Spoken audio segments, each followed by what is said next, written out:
Au quai de pêche artisanal de Yarakh, ici nous avons rencontré un groupe de jeunes en pleine discussion. Au centre des débats, l'immigration irrégulière. Ils veulent tous braver la mer pour aller en Occident. Désespérés, ces jeunes ne veulent plus rester au pays. Nous sommes prêts à mourir. Notre objectif, c'est de partir. Nous ne pouvons plus satisfaire nos besoins, c'est trop difficile. Non loin de là, nous avons rencontré un autre pêcheur. La quarantaine révolue, il a les mêmes ambitions que ses jeunes frères, partir en Europe, malgré tous les risques que cela comporte.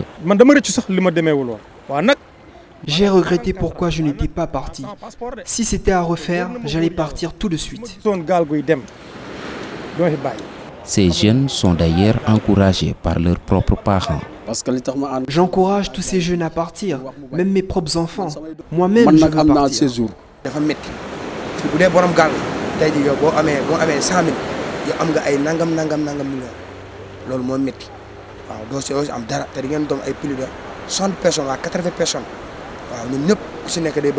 Ce père de famille est d'ailleurs prêt à embarquer toute sa progéniture pour un voyage en mer. Il explique les raisons qui le motivent. Je suis disposé à embarquer toute ma famille pour emprunter une pirogue et s'en aller.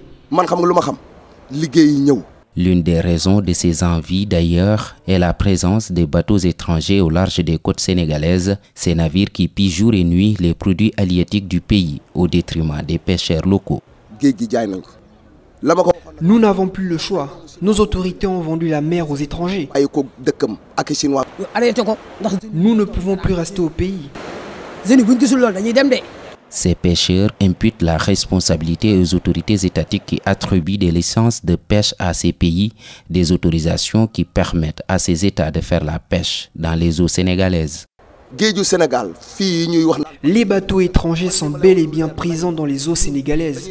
Je pèse bien mes mots. Les navires sont juste ici après l'île de Gorée.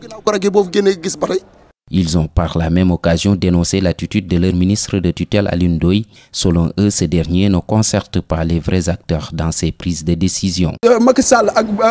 Notre ministre Alioune Ndoye prend des décisions unilatérales. Il n'associe pas les acteurs. C'est inacceptable.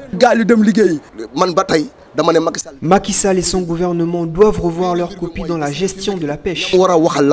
L'immigration irrégulière est un fléau qui gangrène de nombreux pays de l'Afrique subsaharienne.